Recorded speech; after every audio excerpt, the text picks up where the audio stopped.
GettingPositiveKarmaNow.com presents Bhagavad Gita for All, lectures by Nalan K. Narula, recorded in front of a live audience.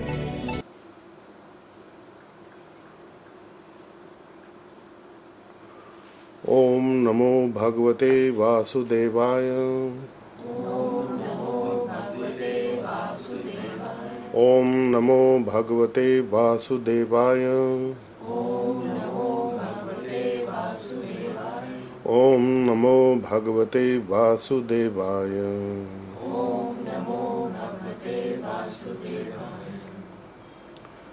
So last time we had completed the 11th text in chapter 4 of Bhagavad Gita, and this is a chapter about transcendental knowledge, Gyan Yoga, and there are two things that we need to connect with for the continuity. The first is that previously Lord Krishna has stated to Arjuna that people who are bound up by material desires and considerations, they need to follow the Karma Yoga path of action. And even if they have the knowledge, because that would be theoretical knowledge for them mostly, and they actually need to put it into practice. And he has, in the last text that we studied here, number 11, Lord Krishna is saying that he who surrenders to me, basically he who knows what is the transcendental nature, divine nature of my appearance and activities, he does not, when he leaves the body, take birth in this material world, but he attains to my eternal abode. So that was text number 9. And in the 10th, he is saying that such a person who is free from attachment, from fear and anger, being fully absorbed in him and taking refuge in him. Many people in the past have become purified by knowledge of me, and therefore, and thus, they all attained transcendental love for me. So it is a process, it is not suddenly happening. So sometimes we get the question saying that, I don't feel that. That's perfectly fine, I don't feel that love right now. So it's a matter of purification. So that will happen once the purification process is going on. So a materially bound person, it's difficult for them to understand the nature of the Supreme Divine. So there is some activity linking to the Divine that has to be done to start the purification process. And the key to this is get initiated to a spiritual karmic healing modality and service modality to Krishna, like Reiki or the KQ force, and of course Brahmanical connection. However, there is a difference between the two, as will be made clear in the next few texts. Lord Krishna is very, very clearly indicating reference that to the healing energies of Reiki and the KQ force, and we will discover that as we proceed. So 11th text we had completed, which was that all such people, as they surrender to me, Lord Krishna is saying, I reward accordingly. So there is a reciprocal action. And he then says as a final statement that everyone follows my path in all respects.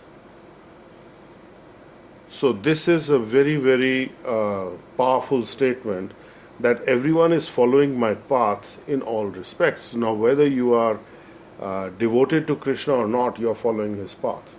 Because either you are serving Krishna's material nature or you are serving the spiritual nature. Serve you must. That is the point.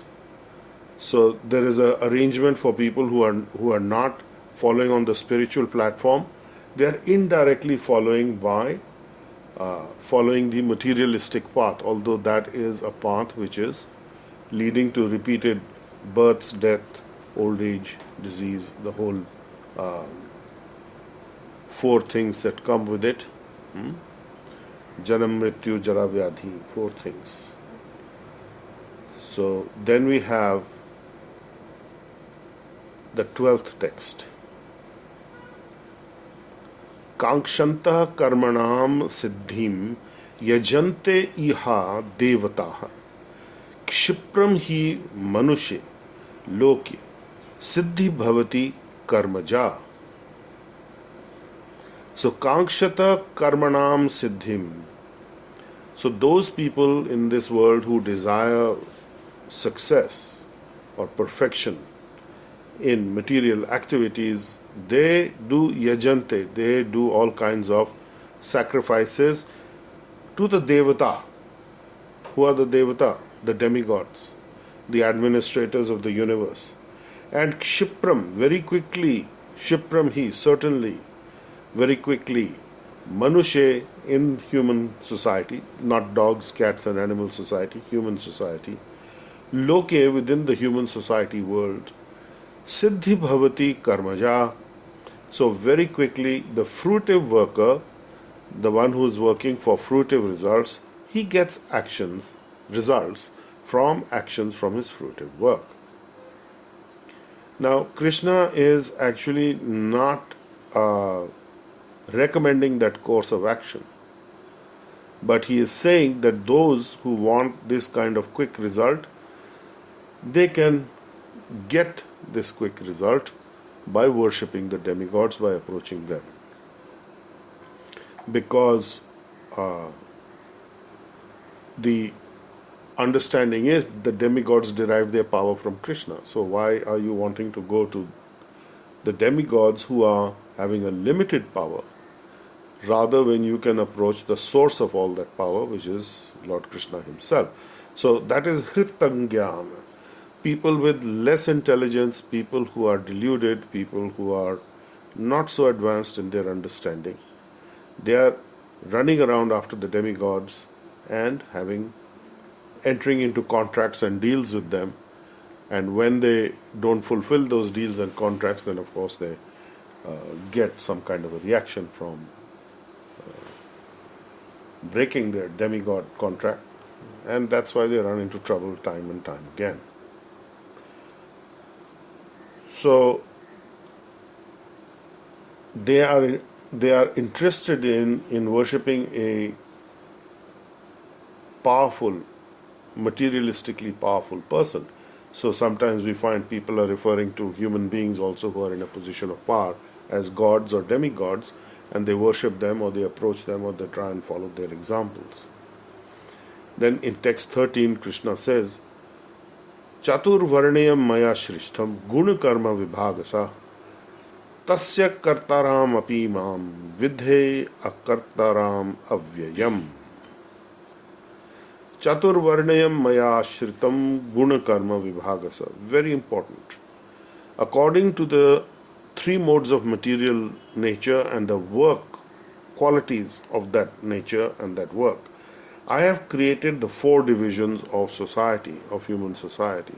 Chatur Varnam, four divisions. And although I am the creator of this whole system, I am not the doer in terms of karmic consequences, and I am not changed by anything. Avyayam, I am constant, unchangeable. So, what are the four varnas? Varna means a division of human society. So, there is the Brahminical, the teachings or the teacher aspect of society, the people who are teachers. Then there are, after the Brahmins, come the Kshatriyas. They are the administrators, the politicians, managers who are actually executing things for work or who are taking charge of management positions. The demigods are also Kshatriyas in that way, right? So then you have, after the Kshatriyas, you have the Vaishyas. The Vaishyas are business people, traders, farmers, agrarian culture, the producers, the productive element in society for producing. So we can say that the Brahmins, if you look at a body of society, the Brahmin is the head, the Kshatriya is the chest and the arms, which are the powerful places of defense and attack and protection, and the Vaishyas are the belly of human society. And then you come to the fourth class, which is the Shudras are the legs. The support system, the basic legwork is done by the Shudras, the labor. So even if you study economics, you need things like land, labor, capital, enterprise. These are very commonly known concepts. And labor is very, very important. Without a support system, without somebody to help you to achieve your objectives, you don't get very far. There is a limit to what an individual can do on his own, unless it is a kind of an activity which is entirely individualistic, let's say, for example, an artist or a singer. In the creative sense. Now, they are also considered to be actually an architect is considered also to be in the Shudra class, because they are actually working to produce something to support something else. So these are, although we consider them creative aspects, they are considered to be neither Brahmin nor Kshatriya nor Vaishya, because they are not productive in the regular sense, but they are in the helper labor class kind of a situation. However, the good news is that in Kali Yuga, everyone is considered to be Shudra, because they are unqualified to be either Brahmin, Kshatriya, or Vaishya in the true sense of the word. They are all born Shudras, and by spiritual initiation, by Brahminical initiation, or get the second birth. First birth is through the physical parents, and the second birth is through the spiritual initiation. That is why Brahmins are called Dvija, twice born. Born once from the parents and second time from the spiritual initiation or the spiritual parent. So Krishna is making it very clear that there is 4 divisions of society according to the qualities of the people. I have created these divisions according to the nature. So there is no inherited Brahmin, there is no inherited Kshatriya, there is no inherited anything. The caste system as a solidified caste system is an absolute misnomer, because it is by gun and karma. It is not by janma. So gun means quality. So what are the 3 material modes of nature? The sattvic mode, then there is the mode of passion, and then there is the mode of ignorance. So mode of goodness, passion, and ignorance. So these 3 modes and 4 divisions of society are created by Krishna, and although he is the creator of it, he is neither bound by it nor is he affected by it, because he is unchangeable and he is the source, but he is not in the same category as the materially bound human beings. So if you consider animal society, they also follow a similar structure. There are some leaders in the animal group, they are the followers, and so on and so forth. So, but in the man society, in the mankind society, this is a proper 4 classes of division, very easy to see. Then, text number 14. Na mam karmani limpanti, na me karma phale spriha iti, mam yah abhijanati, karma bhi nasa badhyate. Na mam karmani limpanti, na me karma phale spriha.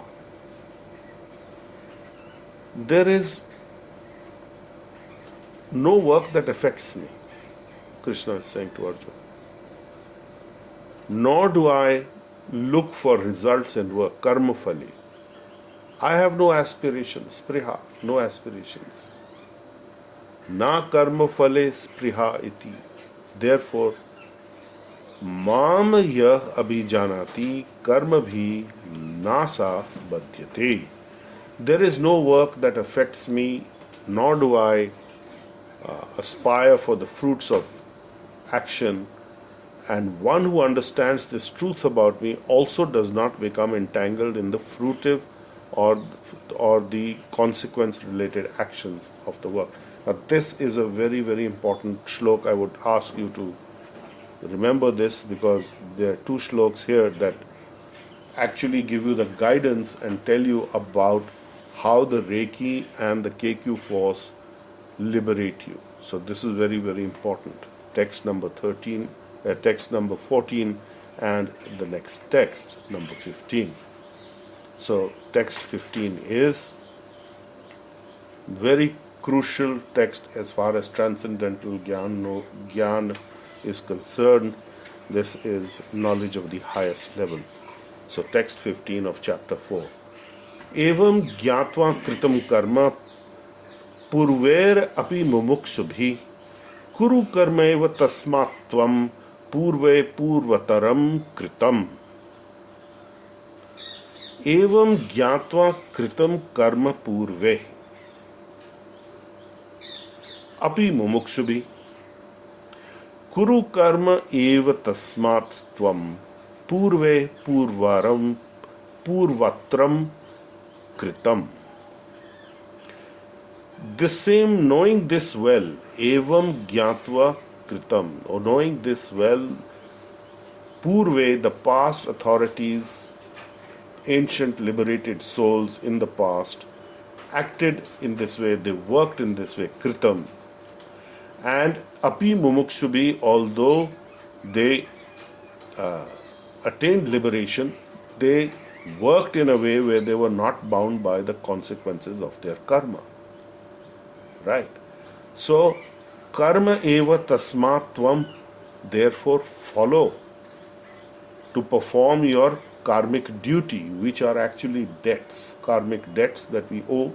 So perform those duties as done by the purvataram, the previous ancient predecessors, as they performed.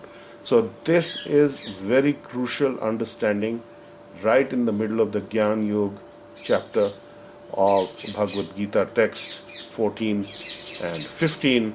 This is knowledge about Reiki and the KQ force. How is this knowledge about Reiki and the KQ force? Think of these two shlokas again. That Krishna says in the 14th text, there is no work that affects me, nor do I look for the results of the action. And one who understands this truth about me also does not become entangled in the fruitive reactions of work. In other words, the binding consequence karma aspect of the work. And how does he do that? What is the reference for it? Those who performed this work in ancient times, the same way, follow their example. They attained mumukshubhi.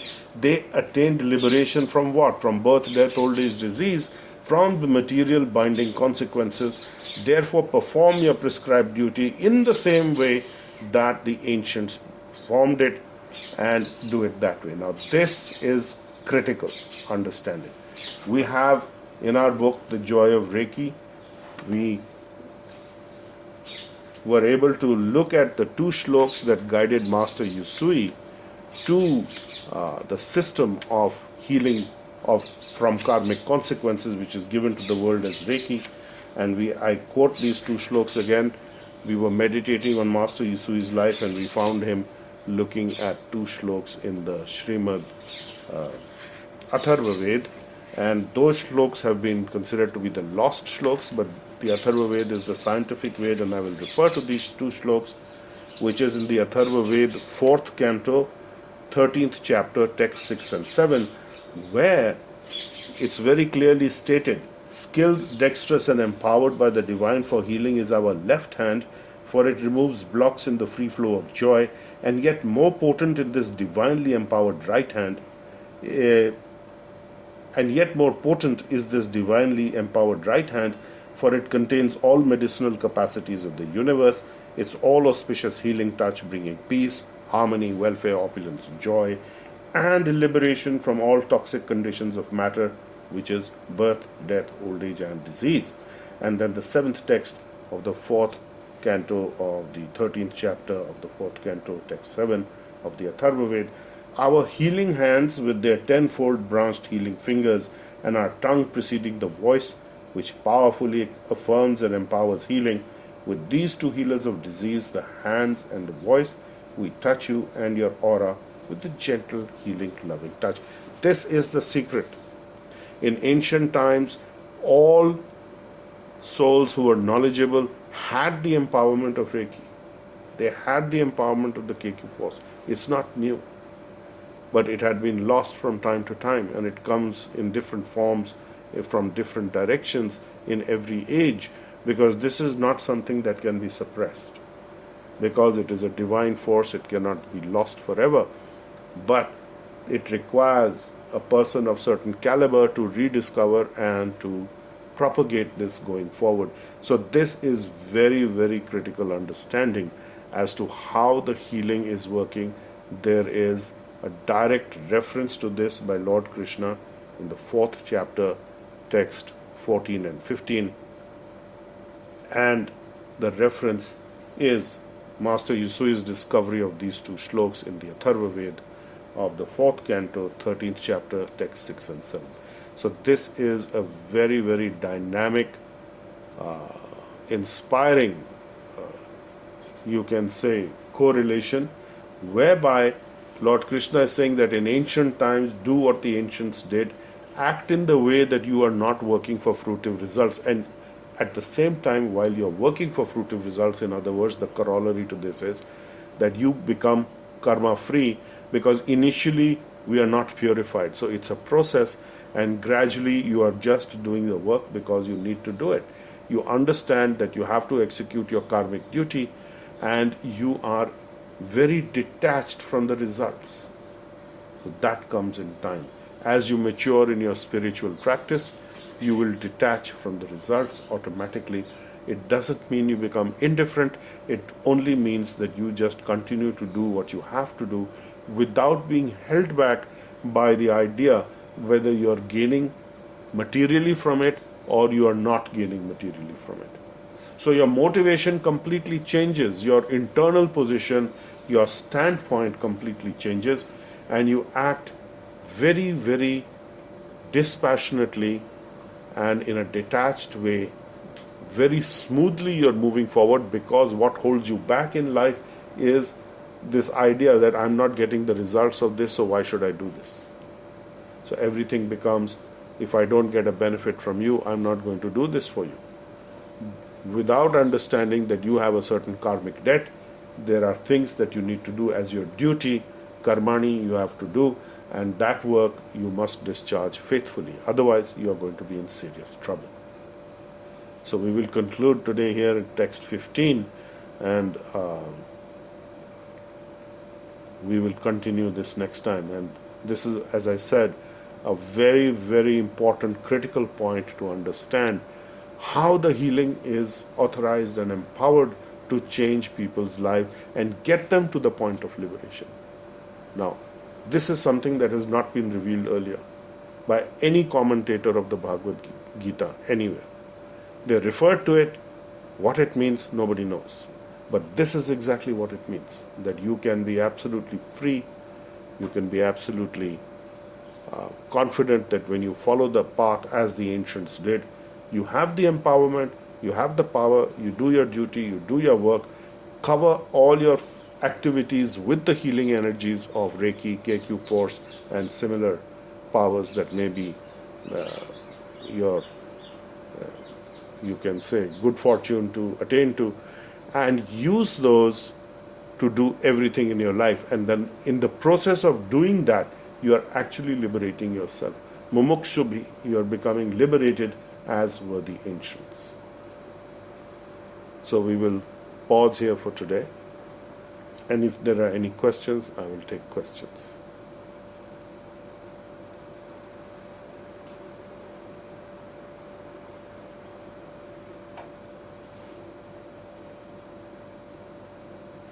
These references from Dr. Mikao Yusui, I think the canto, are these from the... Yeah, this is from the Atharva Ved. After we received our Reiki attunement, I was meditating on Master Yusui's life, looking at where he was going, what he was doing. And in the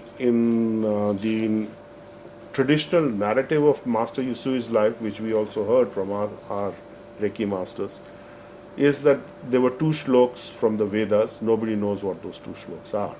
And those two hidden shloks gave him the guidance. So when we were meditating on his life, we saw him reading the Atharva Ved, And I had never studied the Atharva Ved up to that point in time, really. I knew of it, I had looked at it, but I hadn't made a study of it because my studies were more in the nature of the Vaishnav literatures and the Bhagavatam and so on. And when I looked at it, I found these two shlokas, which was an absolute reference to how the Reiki energy works, and I was very, very inspired. And so I revealed this in our book way back in time, maybe 30 years ago almost. I don't know how long it has been. Yeah, 30 years ago we wrote this book, and in that book we revealed this. Each time we read, open it and read something, and then something new comes up. Something new comes That up. information was all available, but the Right. understanding was not there. Right. So these are living books. So as your understanding changes, you will get more out of it. So that's why the spiritual literature is considered to be alive, because it interacts with you at your level. Krishna says that I reciprocate with you according to the way that you are and the way you work and the way you think. So the living books are like that. So the joy of Reiki, the living handbook of Reiki.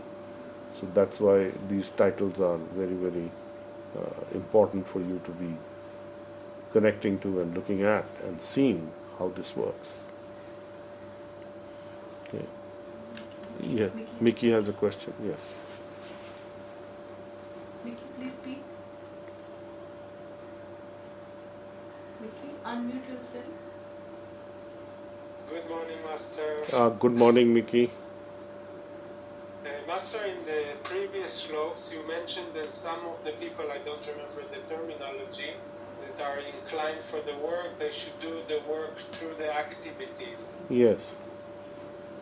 And can we correlate it also for the healing, that the people who are not in the full consciousness, they have to follow the technique, like you mentioned, that master the technique and then walk away from it? Well, there are two different things. One is that Lord Krishna is referring to people who are having no knowledge of the spiritual. And then he is referring to people who are having the knowledge, they are following the path, technically speaking, and their knowledge is developing slowly over time. But at the same time, by doing their actions with the healing energy, they are actually in the process of liberating themselves. So as long as they stay in that mode, they will gradually come to the point of being fully connected in terms of the loving transcendental service to Krishna, to liberate themselves and others from the material binding consequences of the material universe. And that is a major service to Krishna. And that's what it means, that you master the methods and then you move away, in the sense that it is becoming a part of you automatically, like breathing. So it doesn't require any technical effort for you, but when you are not in that mode, certainly use the technical methods. So it's not that now I don't have to do my Reiki practice. Practice you must. So there may be times when you are practicing more, there may be times when you are practicing less. But you must always be flowing with this energy and work with this as a connection to the divine, rather than working with running after demigods who can give you certain limited benefits quickly, but they are not binding consequence free. So you will get those benefits and then you'll have to get the karma that goes with it. So it's already preloaded with, you can say, an interest charge.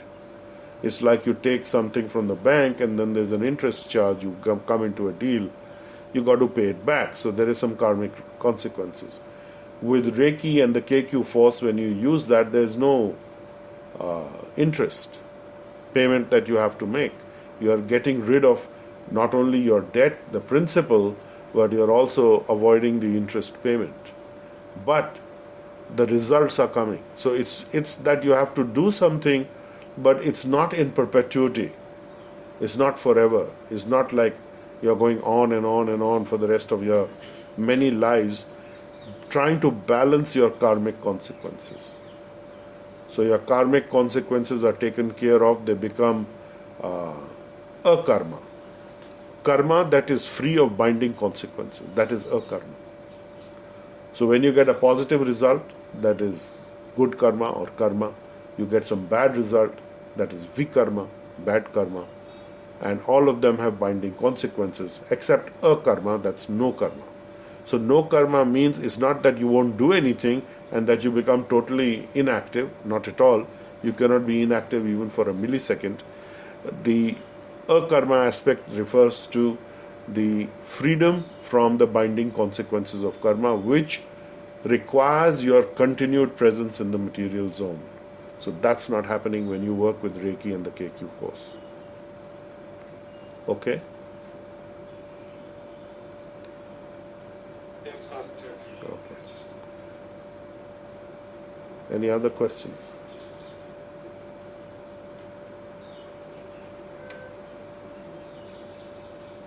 Actually, this is very liberating because the normal understanding would have been just do what your Asian, like it's the Shloka said that what Asian people have been doing. So we would look at Ancient people, yes.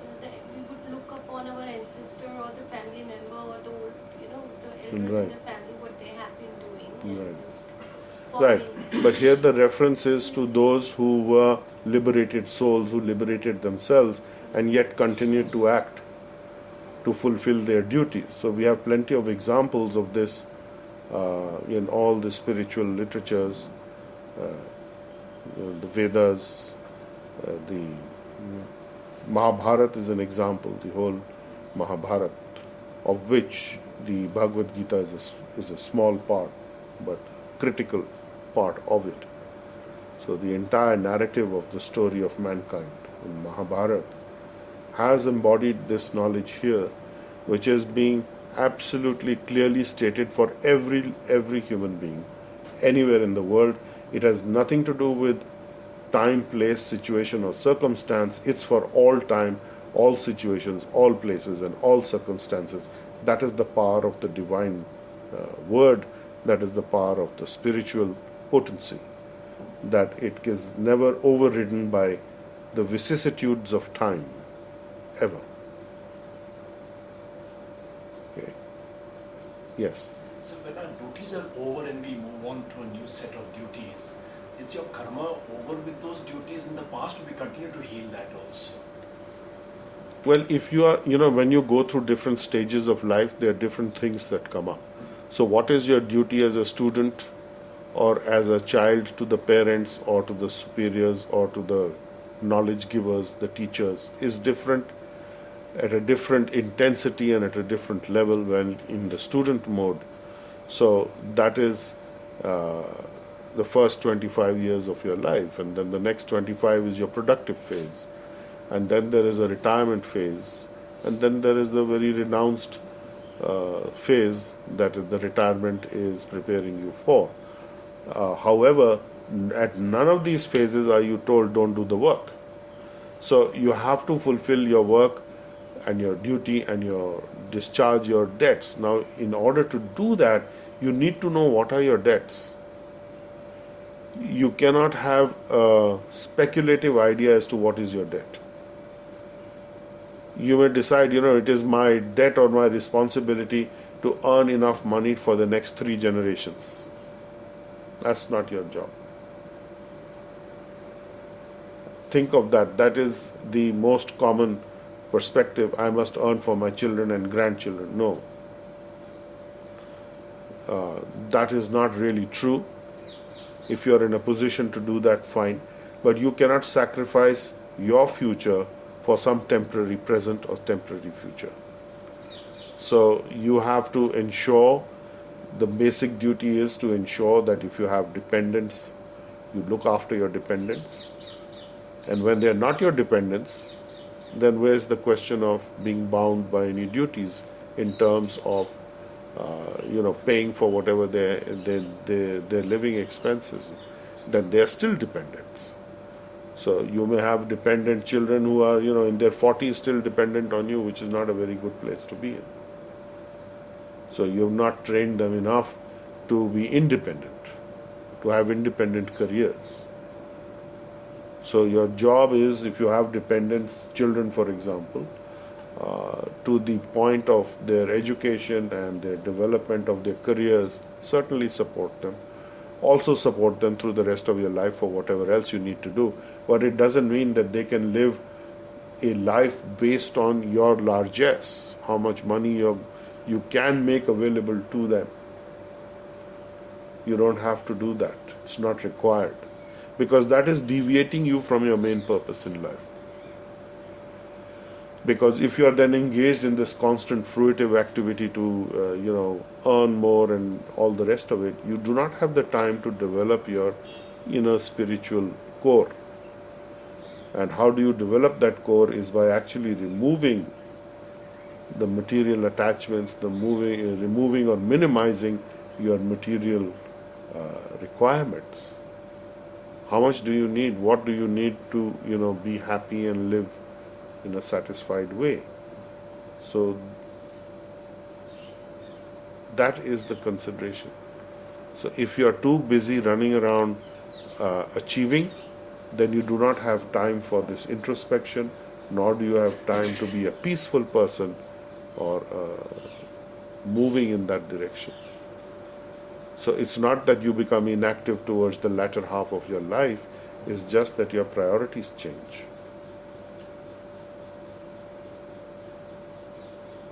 So while it may be very nice that you talk in terms of children, grandchildren, great-grandchildren, but that's their life. You are the wise elder who is guiding them to those who are taking the guidance. And those who are not, well, don't worry about it. You move on. So while you do have certain connections through the body in this lifetime, those connections are ending with the body. But your karmic debts and credits will continue. So the idea is to make them all a karma as far as possible. And using the Reiki and the KQ force energies to heal that, to become binding consequence free. In other words, the binding consequence freedom is coming from lack of the fruitive action results. If we are working for results purely without the healing aspect, then whatever we have done to get those results, they are having some consequences in a separate direction for which you will have to pay or you will have to balance. So it's an endless game in that way. So the way to end the game is, as Lord Krishna is saying, you do follow this path as the ancients did. And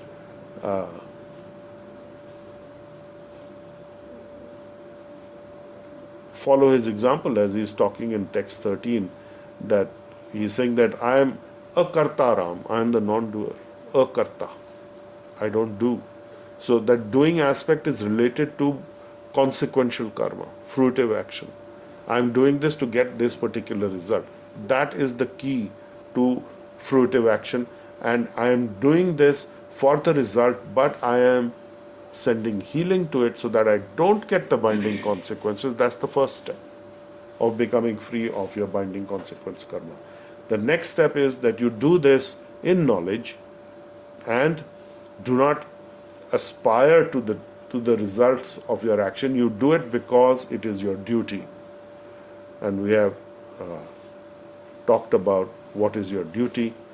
And one who knows this, one who ya abhijanati karma bhi nasa badhyate. He never gets badhyate, entangled. He never gets confused. So sometimes we may get confused, then you bring us back to the point, okay, think of what Krishna is saying, that I don't aspire for the results of my action. Now, this is something that is not easy to understand for many people, that how do I not aspire for the results of my actions? If I am not motivated to do something, then why will I do it? So you do it also, this is the clearing stage. You are not in the clear stage. You do it in the clearing stage, apply the healing energy of a karma, non-binding consequence karma, to your motivation, to your desire. So Krishna is saying elsewhere in Bhagavad Gita that 4 types of people approach me, who are approaching me for help, which is the person who is in physical trouble, person who is in financial trouble, And then there is the Jnani, and then there is the person who is curious. So, these four types of people: Arthartharti, Jigyasu, Jnani. So, the curious, the Arthartharti, the physically troubled, mentally troubled, bodily troubled, and financially troubled in arth, finance. And then there is the Jnani, and then there is the curiosity person who's curious. I want to know. Nice. Let me find this out. So, four motivations only exist. And without those four motivations, you don't do anything. So Krishna says, it doesn't matter as long as you have the motivations, you will have these motivations. Don't go to the demigods. Come to me. People seek me, you come to me. As long as you come to me, you are safe. Why? Because I can liberate you from your binding consequence karmas. The demigods can't. There is only one Hari. Hari, one who gets rid of all your karmic pain and trouble, binding consequences. जो सारे दुखों से कर्म से हर लेता है, who is defeating, that is only Krishna. So approach me.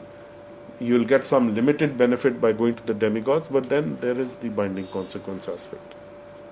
So that is, you have to be careful. So he's saying people of less intelligence, Hrita Jnana, go to the demigods. Those who are knowledgeable, who are intelligent, do not go there.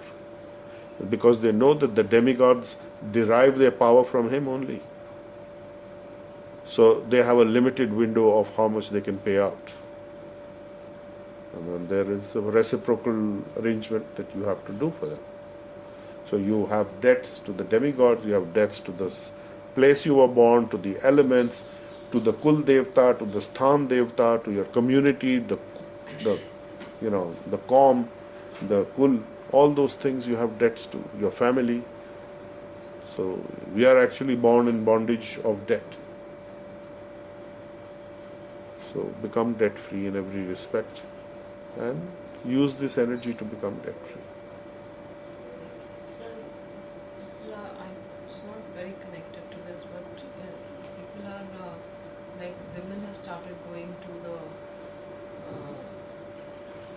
like they've taken legal recourse to get into the temples in the Shani temple and also in Shiva temples, Yes. which were they were not permitted. So is that something which is... See, it is not the aspect of getting access. The thing about the Shiva temple is particularly where the Shivling is there, women are not supposed to touch it, otherwise they lose their husbands. That is the karmic consequence. So that is meant to protect, but it is not meant to restrict absolutely somebody's presence in the temple. So if you work with that knowledge, if you have that understanding, you can certainly visit. There's nothing wrong with that. Why should women be restricted to access places of energy power, which is helpful to mankind? But that is a different story. We are talking about Krishna saying don't go there at all. But if people want to go there, yes, then everybody should have an equal opportunity to, in other words, enter into karmic debt arrangement with the demigods. Why not the women? So this is something that people are going backwards? Yeah, this is backward. In the sense that while there's an equal opportunity, you should certainly go, but Krishna is not recommending it. In terms, this is more of a civil liberties fight than anything else. That equality of the genders must be there, that women should have the same opportunity as men. That there's no argument about that from me, nor from Krishna. He's not saying that you shouldn't have. But if we are saying we should have the same opportunity to destroy ourselves, that is not a very good thing. That we have the same opportunity to destroy our future. Because the women do not actually, according to their energy makeup and their body, they are not instruments of discharging karma so easily. They store karma. And because they store karma, it affects them more. So while it may sound very nice that there should be equality in terms of worshipping, I agree, there should be equality. But then with knowledge, what is the limits? There's different rules for men and different rules for women. You cannot say scrap the rules for both, because then that will create trouble. So while they should be able to attend, they should not be able to do the things that they're not supposed to do. You cannot say that we will override that ancient knowledge-based tradition just because we can rewrite the law, and according to material law, we are going to allow you to do this. So it will create some trouble if they are going to have actual physical access, for example, to the Shivling. That's trouble.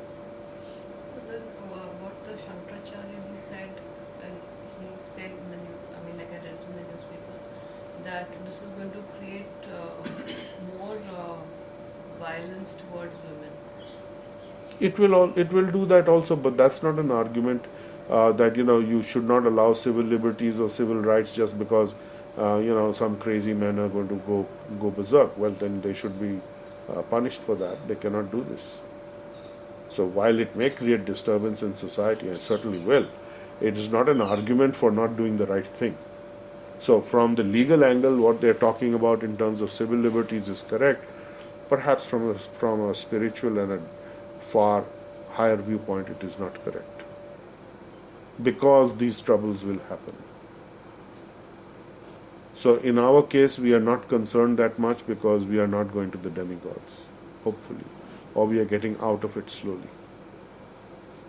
So while we respect the demigods, absolutely they're administrators. It's like you can't say that I will ignore you and I will jump straight to Krishna. You can't do that, because they have a jurisdiction of management over here, and no management boss or board of directors wants to deal with people directly. They have people who are supposed to deal with it. In Krishna's case, as far as the healing is concerned, he has appointed the spiritual masters, or the spiritual masters are working on his behalf. So one should approach them.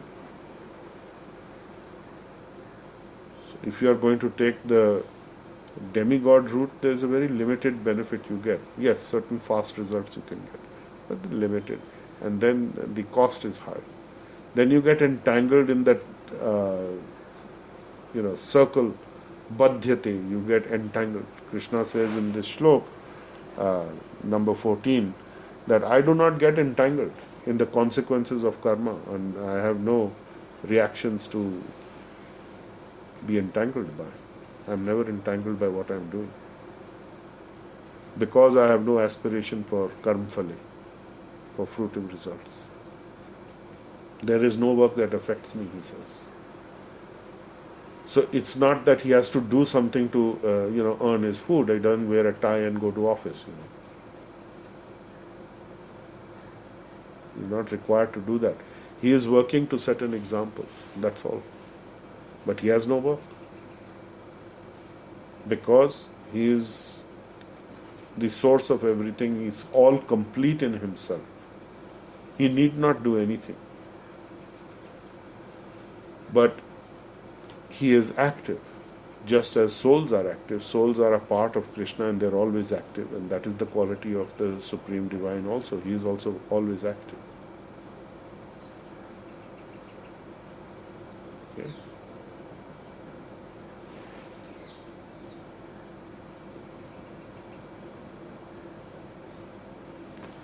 So text 15 that we concluded in chapter 4 today is that evam gyatva kritam karma purve api mumukshubhi kuru karma eva tasmat tvam purve purvataram kritam. Perform your duty as did the ancients in this consciousness of healing, of Krishna consciousness, of Reiki consciousness, of the KQ force consciousness of healing. That is very, very important understanding. So channel the healing energy to do your karma, your prescribed duty. Kuru karma eva, certainly. And know this well, evam gyatva kritam karma purve, knowing this well, that how the past authorities past liberated souls, how they attained this, and you act with that understanding, and you will also attain the same liberation, which is that you work with the spiritual karmic healing consciousness energies, applying them to all that you do, as stated in the Atharva Ved, that we have given you the 2 shloks of the 4th canto of the Atharva Ved, which is, I will again give you the reference. The 4th canto, chapter 13, text 6 and 7 of the Atharva Ved. Very clearly it is stating, Ayam me hasto bhagwan namyam me bhagvatara. In my hand, I have these energies.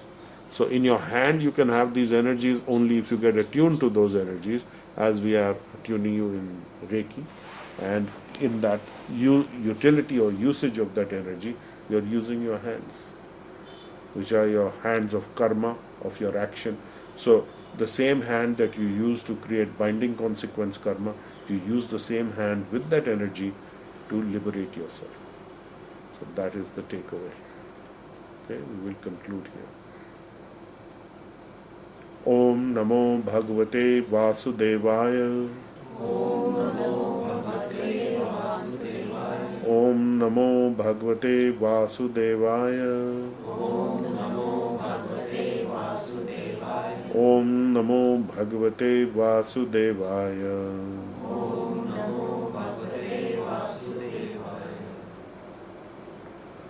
Okay, thank you. You've been listening to Nalin Kainarula on GettingPositiveKarmaNow.com.